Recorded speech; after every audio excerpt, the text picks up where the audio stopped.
Buenas tardes a todos, a todas y a todes. En primer lugar, agradecer la presencia de ustedes en esta presentación de este libro que constituye la primera presentación del libro oficial en territorio nacional. Porque no solamente se va a presentar en Chile, sino que también en España, México y otros países latinoamericanos. Me toca a mí, a Juan Carlos Gómez Leighton, que soy coautor de este libro, presentar esta obra que yo la califico como una obra monumental, gigantesca y fundamental de la historia reciente de nuestro país. Esta obra fue concebida, fue elaborada, fue preparada, fue articulada, fue fomentada fuera del país, fuera de Chile y en latitudes bastante lejanas de nuestro continente. El principal autor de esta obra es Robert Austin, que es un historiador australiano que vive en este momento en Sydney, Australia, junto con su compañera, una chilena que se casó con Robert hace algunos años atrás, allá por el tiempo de la Unidad Popular, y vive también Viviana Cannavilo en Australia. Acompañan a estos dos editores de esta obra un chileno mexicano que hoy día reside en México, en la Universidad Nacional Autónoma de México, en el CERA, en el Centro de Estudios Latinoamericanos, Edgar Martínez. Él es antropólogo, doctor en esa materia por el CIESAS, que es una organización, un centro de estudio mexicano. Por lo tanto, es una obra que se articula fuera del país, pero que tiene la virtud, estos dos tomos que estamos presentando hoy día, ¿cierto? Tiene la virtud de reunir nada menos que a 60 autores y autoras de esta obra, que se divide en dos tomos, el tomo de historia y el tomo de memoria, que describen, analizan, problematizan la historia reciente de Chile entre 1973 y 2023. Por lo tanto, son los últimos 50 años de historia reciente de la formación social chilena en sus diversas dimensiones, su dimensión económica, política, cultural, etc. Pero esta obra no se puede no conectar con otra obra que también Robert Austin organizó y planteó en razón de los 50 años de la Unidad Popular. Es una obra también fundamental, central y monumental, esa de los 50 años de la Unidad Popular, porque también tiene dos tomos de historia y memoria que se refieren a los 3 años del gobierno popular. Esa obra ustedes la pueden descargar, la pueden conocer, la pueden leer, la pueden almacenar desde la plataforma del Consejo Latinoamericano de Ciencias Sociales, CLACSO, y salió publicada ya por el año 21-22. Es una gran obra también. Pero nos corresponde entonces presentar esta, que es la continuidad de ese proyecto. Es un proyecto de larga duración. Es un proyecto de investigación, de proyección, que tiene la cualidad meritoria de reunir en sus páginas distintas generaciones de cientistas sociales y pensadores y analistas chilenos, hombres y mujeres. Es una obra que tanto historiadores, antropólogos, economistas, filósofos, escritores, poetas que pertenecen a distintas generaciones se reúnen en este libro y dan una visión de conjunto de lo que ha sido la formación social chilena desde el año 73 hasta el 23.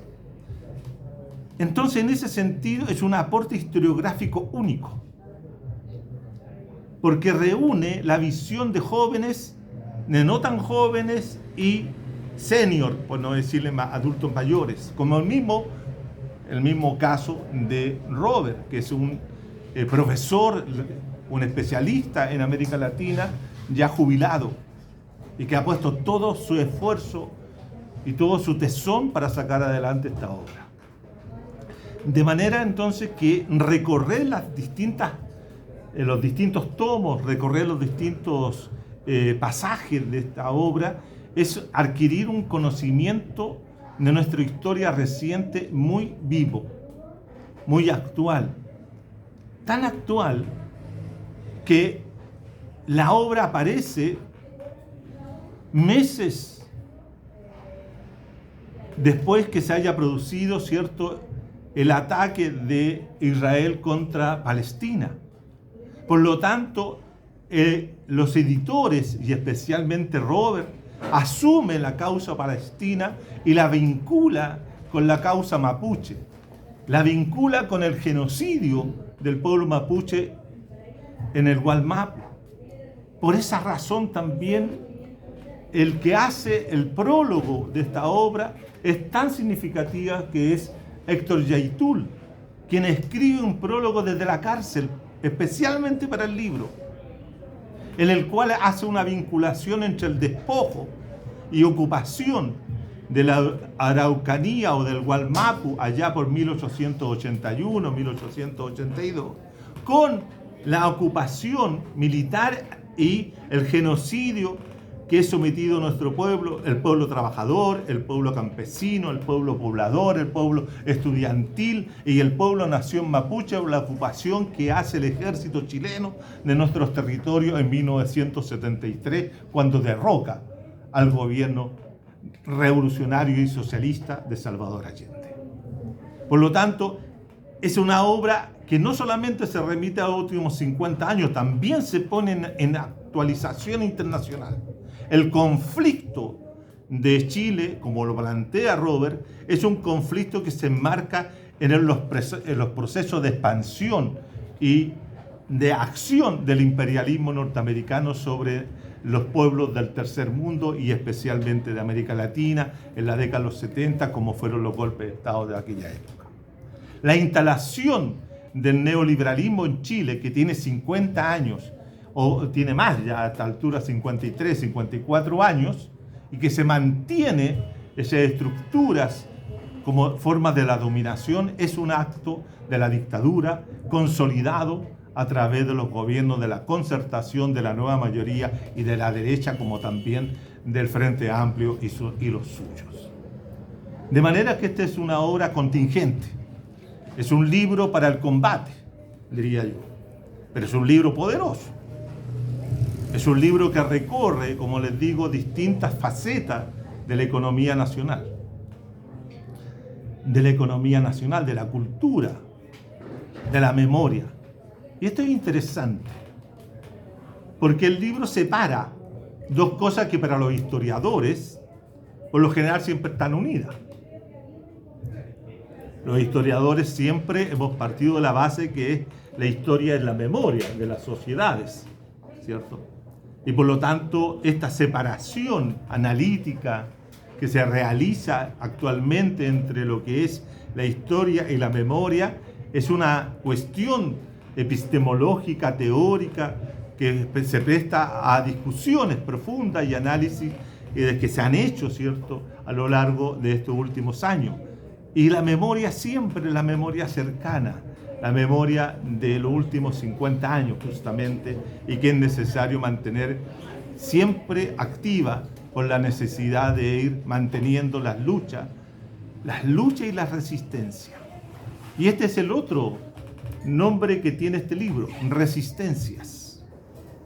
Porque hay que decirlo, estimados y estimadas, la resistencia al golpe de Estado se inicia el mismo día 11 de septiembre de 1973. Y esa resistencia no ha terminado, no ha concluido y se expresa de diferentes formas a lo largo de estos 50 años. Por eso, ocupa un lugar fundamental en el análisis, especialmente de la historia y de la memoria, los eventos, los acontecimientos, los procesos de resistencia que en él estos 50 años se han desarrollado. Es importante que ustedes, si los que puedan, adquirir el libro, se hundan en él para conocer y reconocer su propia resistencia en él. De manera que es un libro también importante en esa perspectiva, en la perspectiva de volver a retomar la resistencia. Al mismo tiempo es un libro que habla de la contrarrevolución. Y eso es un elemento central. Curiosamente, Chile es uno de los pocos países de nuestra América que vivió intensamente el periodo de la revolución. Se buscó la revolución de distintas formas durante la década de los 60. La revolución en libertad de Eduardo Frei Montalva, la revolución con empanada y vino tinto de la vía chilena al socialismo de Salvador Allende y de la Unidad Popular, pero también vive una intensa y dramática contrarrevolución popular, que es la revolución del capital, tanto nacional como extranjero, que al poco tiempo se transforma, y esto lo han dicho distintos analistas, se transforma en una revolución capitalista triunfante. Y todavía estamos dentro de esa revolución. Y no la hemos podido sacar de encima. Por eso, en no poder sacarse de encima la revolución y la contrarrevolución que significó la instalación del modelo de acumulación neoliberal, nos lleva a preguntarnos, como muchos autores lo realizan en el libro, acerca de qué nos pasó. En octubre del 2019, que al parecer un estallido, un reventón, una insurrección popular, ciudadana, terminó en fracaso. En un fracaso que nos tiene sumido en un presente oscuro y siniestro, como el actual, y que no se ve que vaya a ser más esplendoroso o vaya a salir el sol en los próximos meses o años que vienen. Más bien parece ser que nos vamos derechito a una oscuridad total. Es lo que yo siempre he sostenido, que seguimos estando en un eterno presente neoliberal. Bueno, este libro tiene muchas cosas que uno podría hablar, pero en realidad cuesta poder referirse a él por la magnitud, por lo faraónico que es el libro. Este es un libro faraónico, tiene 1600 páginas, 2 tomos, letra pequeña, 60 autores. Hay que tenerlo para leerlo durante todo un año completo. Así que yo les recomiendo que se hagan de un libro para que pasen un buen invierno.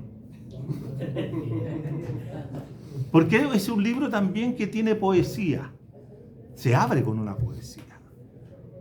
Es decir, no es un libro que huela a pesimismo. No, es un libro que huele a optimismo. Eso es lo mejor que tiene. Está escrito con sentido de futuro, como el viejo materialismo histórico. El viejo materialismo histórico siempre tuvo sentido de futuro. Es decir, el materialismo histórico era una herramienta para poder construir la teoría de la revolución y hacer la revolución con sentido de futuro, que ese sentido de futuro no es más que una sociedad socialista.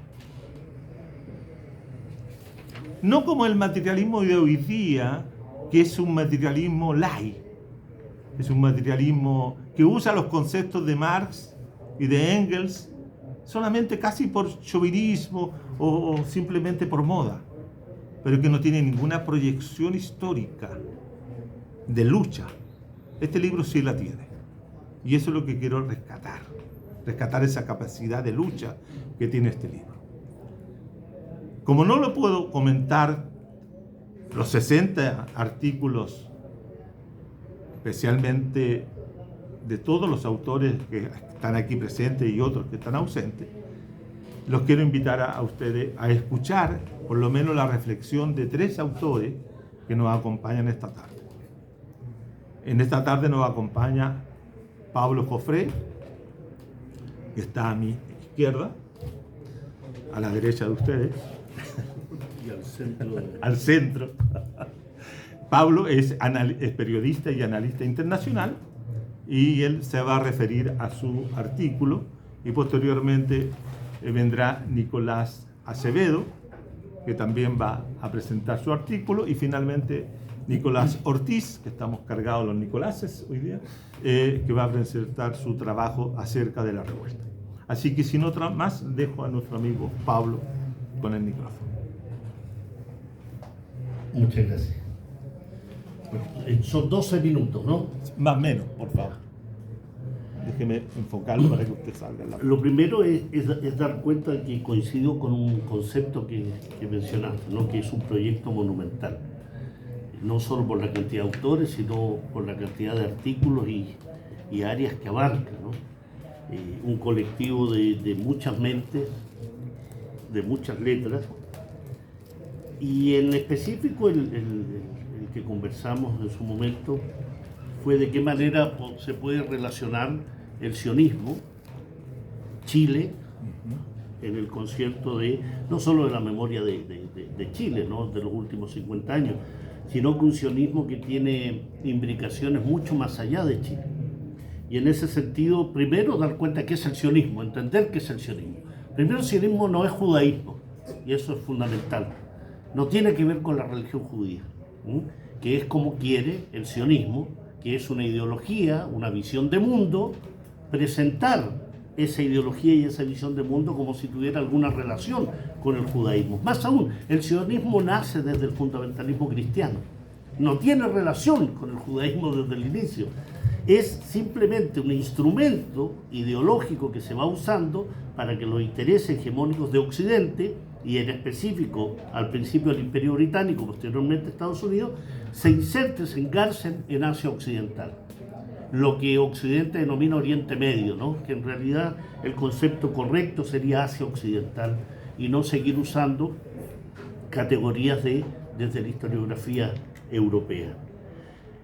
Entonces el sionismo es una ideología, es una visión de mundo, y la pregunta que uno podría hacer es ¿qué tenemos que ver con esta ideología desde Chile?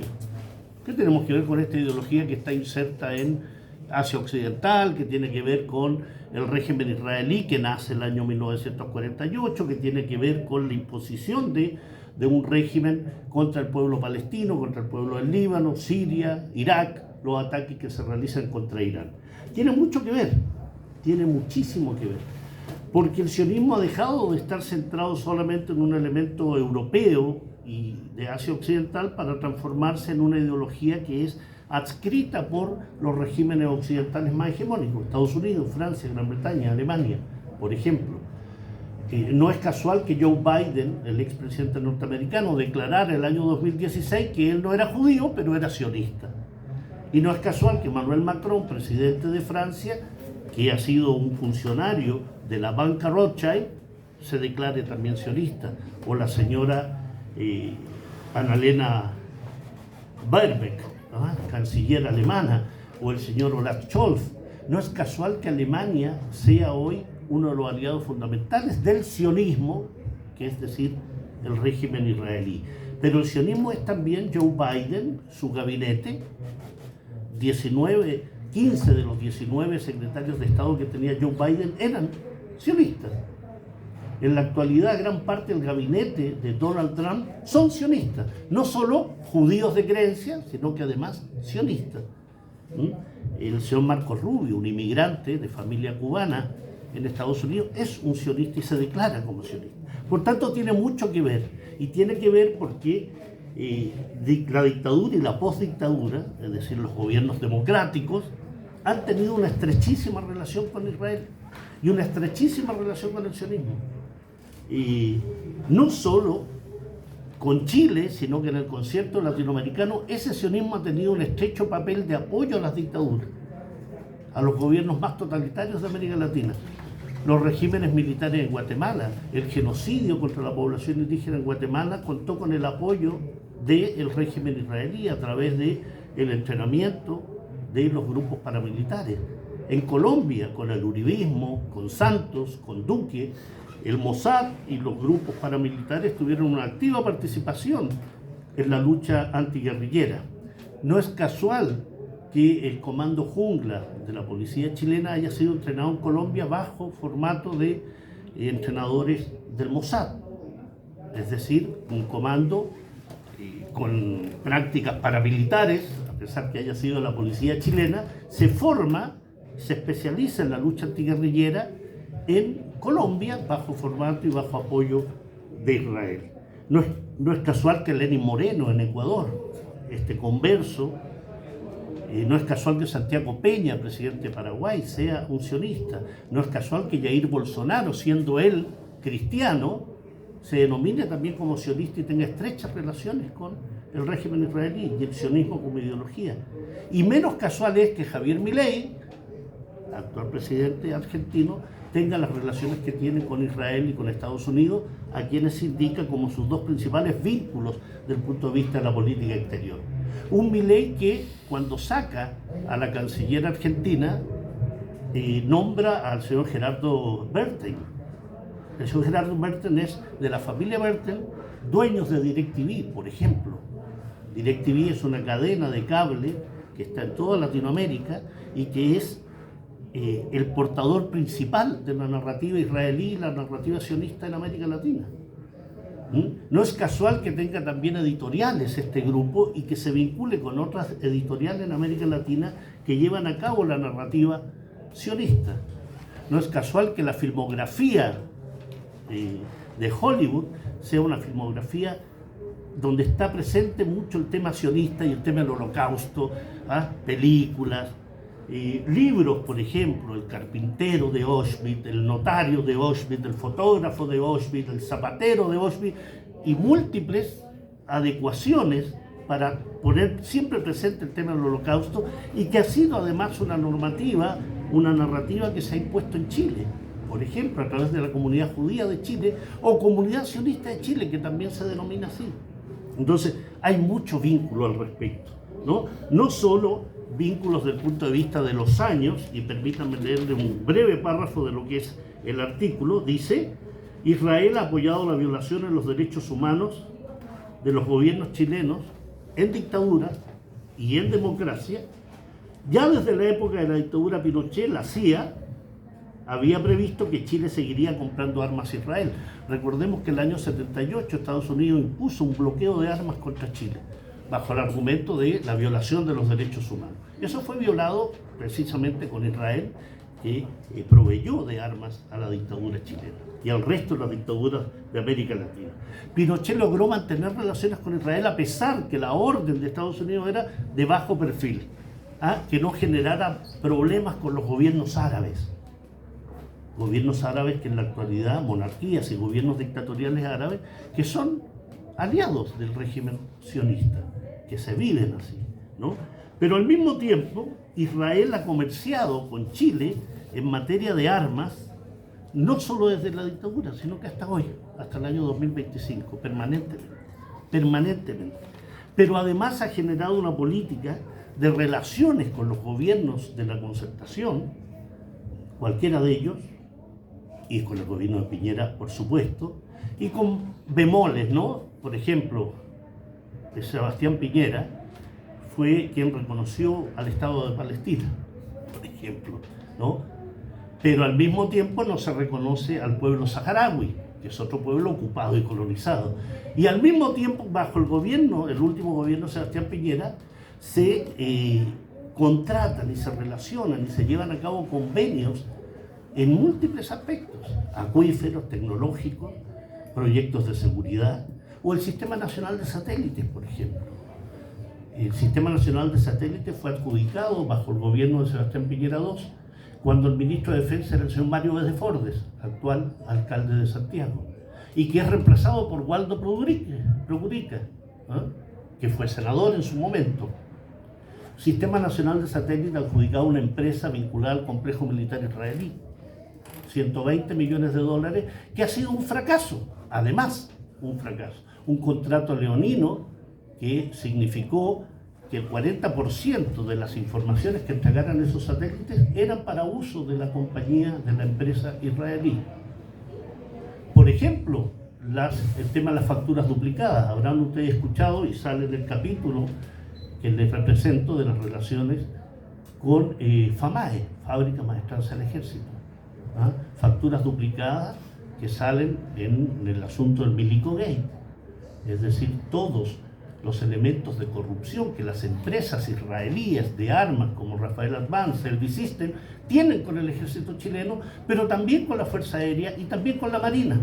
Y lógicamente también con la policía chilena a través de la provisión de armas y de entrenamiento y de elementos ideológicos muy presentes que a lo largo de América Latina y con Chile ha llevado a cabo el sionismo a través de visitas de conferencistas y de miembros del Mossad que se vinculan con la comunidad judía chilena y las comunidades judías de América Latina a través de una narrativa muy clara que en término hebreo se denomina la Hasbará. La Hasbará es la explicación, la propaganda, cómo limpiar la imagen de Israel a través de la implementación de una narrativa única. Y por eso ustedes van a escuchar a Patricia Politzer, y van a escuchar a Gabriel Saliasnik, y van a escuchar a Gabriel Silver, por ejemplo, exdiputado y el lobista principal que tiene el sionismo en Chile, o Gabriel Saliasnik, expresidente de la comunidad sionista chilena, o Gabriel Colodro, o la señora Ariela Gosín, cualquiera de ellos.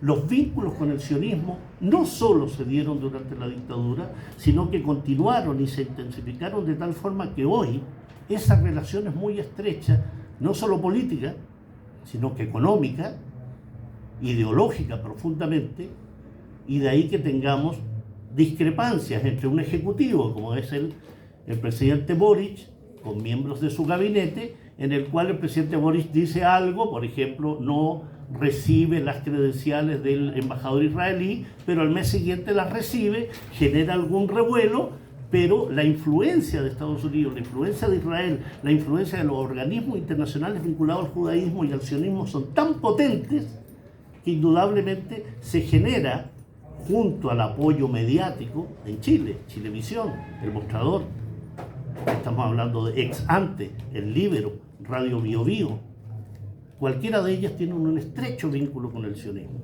No es casual que la narrativa vaya por el lado de hablar siempre, de equiparar a Hamas con el sionismo y con su ejército, ¿no?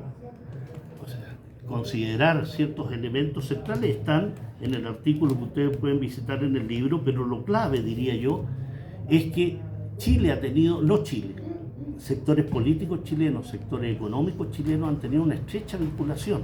Y así como mencionabas a Héctor Yaitul respecto a esta relación que hace de la ocupación, del genocidio, también este sionismo lo que trata es de adscribir a miembros de la sociedad chilena y miembros de la sociedad mapuche también para poder coartar.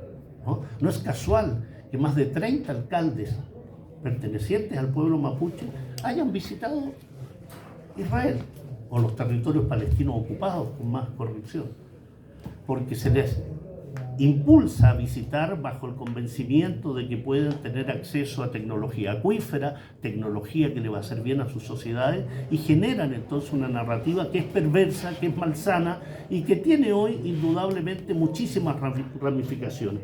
Eso es lo que trata este capítulo, ¿no? La relación nefasta que se tiene con el sionismo, nefasta. No hay posibilidad de pensar en una buena relación con un régimen cuyos corifeos y voceros mandan a sus hijos a hacer el servicio militar a los territorios palestinos ocupados, ¿no? Y que más aún son capaces de enaltecer esa presencia de chilenos en los territorios palestinos ocupados diciendo que defienden a Israel. No es casual que los principales dirigentes del sionismo se declaren chilenos, israelíes, judíos y sionistas, cualquiera de ellos. Entonces, no está ajeno el sionismo de Chile. Es un peligro para Chile. Es un peligro en lo económico, en lo mediático, en todos los elementos que ustedes puedan tener presentes. Así que los invito a leer este artículo, pero al mismo tiempo dar cuenta de lo siguiente. No entrar en la dinámica de tratar de asociar, y siempre insisto en esto, que aquí se trata de una lucha del bien contra el mal, de la civilización contra la barbarie, de la cultura cristiana occidental contra el Islam. Eso es lo que nos quieren impulsar, ¿no? Entonces, generar una cultura de islamofobia, de iranofobia, una cultura que vaya contra elementos centrales que son la solidaridad de los pueblos, la solidaridad con la resistencia palestina. En Chile hay más de 500.000 descendientes de palestinos, pero también sirios, también libaneses. Y por tanto hay también una profunda imbricación con lo que está aconteciendo en Asia Occidental. No olvidarse de esa raigambre, de esos vínculos, y dar cuenta al mismo tiempo que aquello que nos entregan como noticia, aquello que dice el canciller Alberto von Claveren, por ejemplo, nacido en los Países Bajos, de familia de creencia judía, con fuertes vínculos con la comunidad sionista, o con muchísimos miembros del gobierno de Boric, de Bachelet, de Piñera, que han tenido estrechos vínculos con el sionismo, y por ello no se han roto relaciones cuando debería haberse roto hace mucho tiempo. 0 minutos. Gracias, Pablo. Vamos ahora a darle lugar a nuestro amigo y colega Nicolás Acevedo, que nos va a presentar su artículo. También quisiera comentarle un detalle. El epílogo del libro está escrito por Pablo Sepúlveda Allende, el nieto de Salvador Allende. Muchas gracias por la invitación y muchas gracias también por la presencia en esta feria como centro de pensamiento y agradecerle entonces esta tarde que vamos a conversar un poquito de cada uno de nuestros escritos. Yo escribí sobre agrupaciones de presos políticos en dictadura, parte de la transición, y lo escribí por dos temas, ¿no? Por dos, uno personal y después se transforma también uno en materia más académica, ¿no? Soy profesor, investigo. Personal porque me tocó, digamos, ser hijo de preso político en democracia, ¿no? Mi padre fue parte del Mapu Lautaro y cayó detenido en el 92, por lo tanto yo comencé un periplo de ahí de por lo menos 10 años, ¿no? de visitar en la cárcel de alta seguridad. Eso evidentemente que marcó, ¿no? un tema, una experiencia viva, pero también después, al estudiar historia y después, bueno, vincularme con temas, procesos más largos, me hizo pensar un poquito también en la historia de la prisión política en Chile, ¿no? La revuelta o estallido social me trajo una urgencia de poder escribir y pensar esto que se llama preso o prisión política, ¿ya? Que es algo muy subjetivo. Ningún gobierno va a admitir que en su mandato hay presos políticos y presas políticas. Ni uno, ¿no? Siempre va a encontrar una razón para decir estos son presos por ciertos delitos, ¿no? Por lo tanto, definir qué significa ser preso político o presa política o prisión política, yo la defino por dos ámbitos, ¿no? Primero, que son personas que son condenadas por delitos que atentan contra el Estado, ¿no? Y es el Estado el que va entonces a determinar que estas son personas que son un peligro para el Estado, ¿no? Por lo tanto, no son delitos, no son condenas por el delito, solamente por el delito, ¿no? En este caso, hoy día, por ejemplo, podemos verlo en el caso de Yaitul, ¿no? Si se le determinara un delito a Héctor Yaitul, tendría, por la ley, por la ley tendría una cantidad de años, ¿no?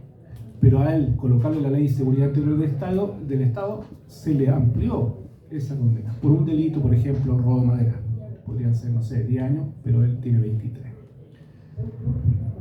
Por lo tanto, ese es un primer aspecto. Un segundo aspecto es cómo se vive la prisión, ¿ya? Y en ese sentido, independiente al delito que se cometa, la persona que se autodefine como preso o presa política es porque también vive de alguna manera una prisión distinta a lo que le llaman la prisión común, ¿no? Y efectivamente en estos procesos de más de 100 años que yo he estado mirando un poco, se generó en dictadura algo muy especial, ¿no? Una identidad, porque antes quienes caían eran penas bastante cortas, meses, y eran luchadores en prisión. Pero la dictadura fue tan larga que se generó una identidad, y esa identidad continuó después que las personas estuvieron libres, se sentían expresos políticos, se organizaron también eso, y se generó entonces una identidad.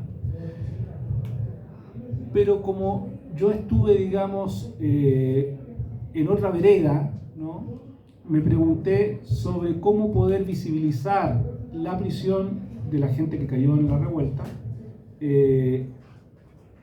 y sin poder ingresar a prisión. Además estamos en todo el periodo también de la pandemia. Empecé entonces a entrevistar a los familiares, que en muchos casos eran mujeres, ¿no? Entonces comencé a preocuparme del tema de género, por qué se repite, ¿no?, tanto en organizaciones de derechos humanos, etcétera, de detenidos desaparecidos, que en su mayoría son mujeres las que están, digamos, en estas organizaciones.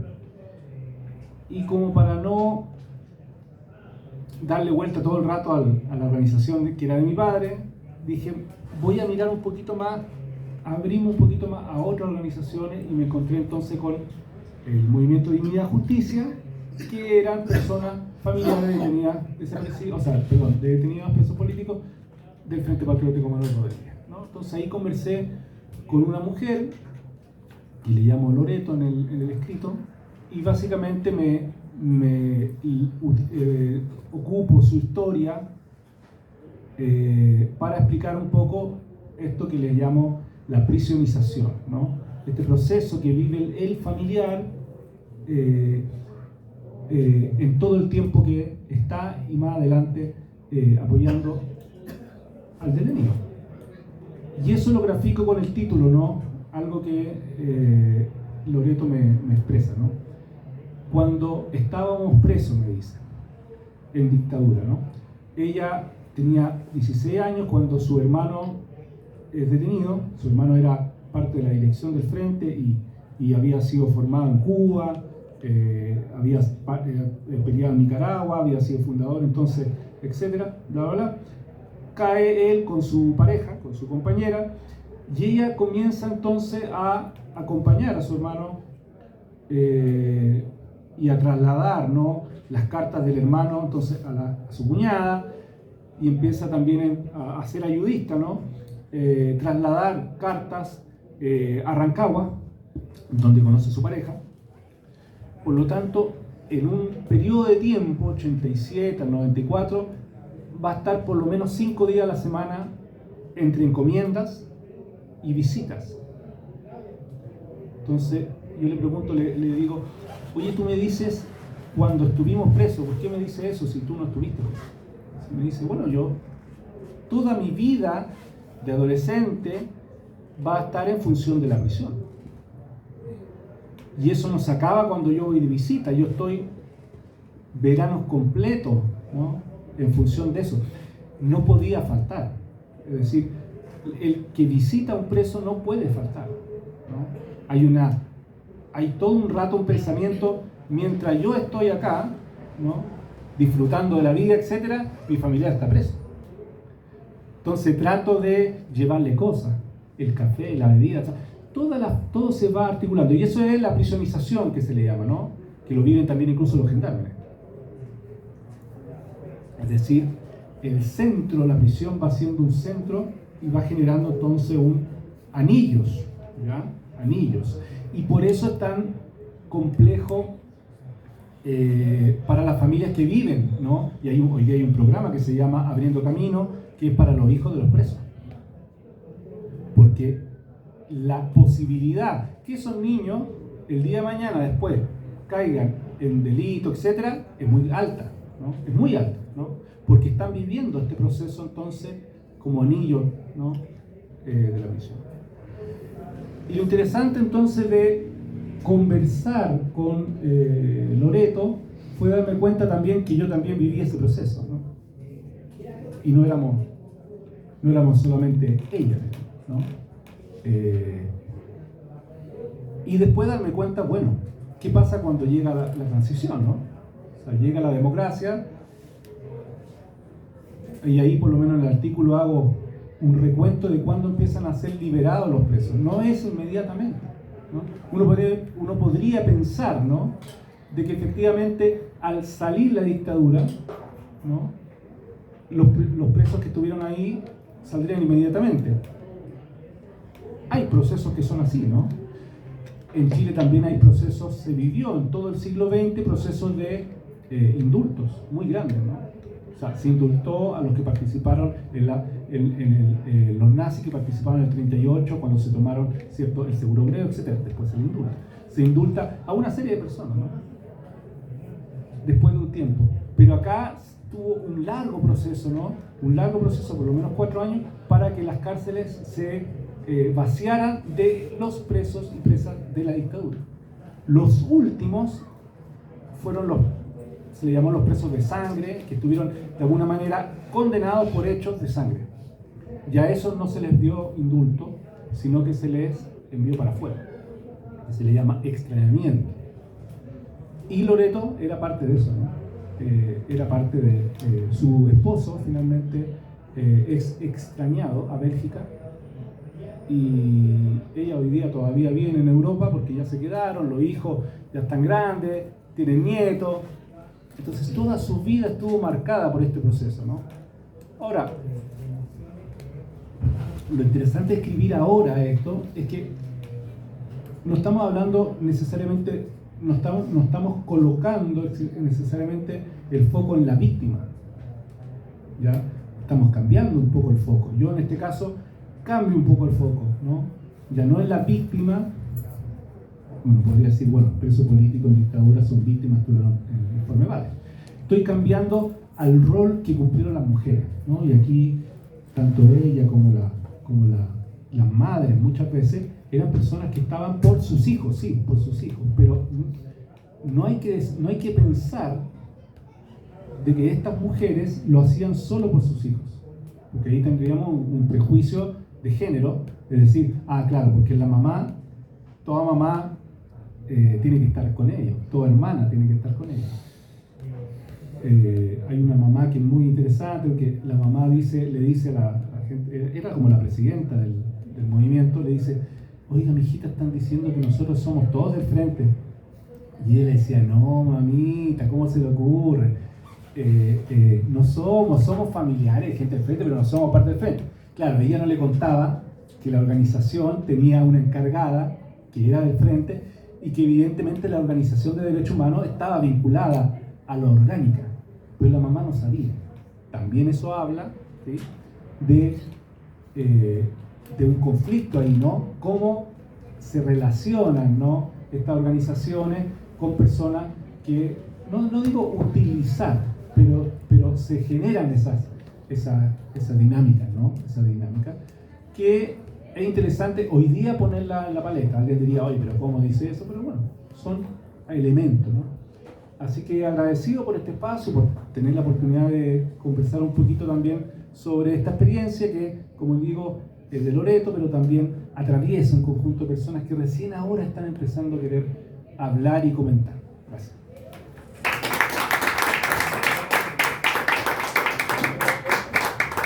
Gracias. Ahora queda la presentación de Nicolás Ortiz. Estamos justo cuando ya afuera están los otros que vienen, pero como nosotros empezamos tarde, porque los otros empezaron tarde, todos vamos a ir tarde. Ya, Nicolás. Subversivamente vamos. Sí, resistir. Bueno, muchas gracias por el espacio.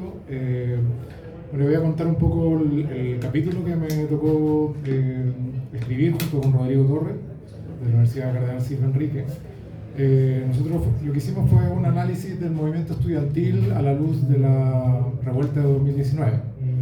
Y eso lo hicimos básicamente en base a básicamente ver cómo podíamos entender el movimiento estudiantil y las consecuencias que tuvo para la revuelta, y también cómo se construyó posteriormente el proceso de institucionalización después de la revuelta a partir también del movimiento estudiantil. Esto lo hago principalmente también, bueno, a partir de mi investigación de postdoctorado, que fue basada sobre memoria y movimiento estudiantil. Y bueno, el texto tiene básicamente tres grandes argumentos, como hace una revisión histórica del movimiento estudiantil del siglo XX, teniéndolo como un actor principal para la configuración, bueno, tanto de la cuestión social en Chile, pero también del gobierno de la Unidad Popular. Después, bueno, como también, y que fue claramente fuertemente golpeado producto de esto, por la represión en dictadura. Después, como el movimiento estudiantil fue fundamental en el proceso de politización que vino después de, bueno, primero a través de la Revolución Pingüina de 2006, el movimiento estudiantil de 2011, y que finalmente también, bueno, es instrumental en el inicio de la revuelta. Recordemos que fueron primero los estudiantes secundarios los que se fueron tomando los metros, y que a partir de eso fue que se fue configurando la revuelta. Y el último, el tercer argumento, bueno, es entender el proceso que viene posterior a la revuelta, como el surgimiento de estos liderazgos que vienen del movimiento estudiantil, que después se transforman en el Frente Amplio, y que eran básicamente los llamados a construir un proyecto político social que diera cuenta de este proceso de acumulación de demanda, pero que finalmente se ve truncado a partir de los plebiscitos, y finalmente en un gobierno de Frente Amplio que al final no ha logrado cumplir con las expectativas que se tenía de él en un comienzo. Las razones pueden ser varias y podemos abrir la discusión a eso, pero claramente no han logrado cumplir la expectativa que se tenía sobre ello. Con respecto al nacimiento del movimiento estudiantil, bueno, lo vemos como un movimiento estudiantil que está fuertemente centrado en la fecha, que se relaciona directamente con los problemas sociales del país, y que tiene una relación directa con el Estado, por su dependencia del Estado. Y que a pesar de todos los procesos de movilización, de repliegue y de represión que vive a lo largo del siglo XX, se logra mantener a lo largo del tiempo, y logra ser un elemento central para los procesos políticos en el país. Y que en muchos sentidos tiene un elemento central en lo que menciona Salazar y Pinto en sus textos, que es un movimiento estudiantil que es una alianza que genera entre la juventud oligarca, los sectores medios y las juventudes trabajadoras, que es un elemento central también para entender el elemento, la fuerza que tuvo en el proceso de la Unidad Popular, y que en último término hace que una vez llegada la dictadura fueran fuertemente reprimidos por la dictadura militar. Con la llegada de la dictadura obviamente viene todo un proceso de neoliberalización de la educación, que quizás los elementos fundamentales es la implementación del voucher educacional, es decir, esta idea que viene directamente de Friedman y de Hayek, la idea de que al final es un subsidio a la demanda, donde cada estudiante representa un voucher y que tiene la libertad de elegir a qué colegio puede asistir. Y por otro lado, la implementación de la Ley General de Educación, que en último término lo que hace es dividir la Universidad de Chile, que anteriormente era una universidad nacional, en sedes que funcionan de manera autónoma, y que hace de que no tengan que quita relevancia a la Universidad de Chile como su fuerza política, y que fuerza a depender de su financiamiento directamente de la matrícula, que eso hace también de que al final gran parte de la infraestructura de la educación superior se vaya justamente a financiar publicidad, a buscar, a entrar a la pelea por matrícula y estudiantes. Sin embargo, a pesar de eso, el movimiento estudiantil logra constituirse, especialmente en los últimos años de la dictadura, bueno, a través de la ACU y de otras organizaciones que son fundamentales para dar como los primeros golpes a la dictadura. O sea, la renuncia de Federici a finales de los 90, al comienzo de los 90 es el primer gran golpe que recibe la dictadura antes de, bueno, obviamente el plebiscito. Luego, bueno, viene lo que todos sabemos, viene con los nuevos gobiernos democráticos.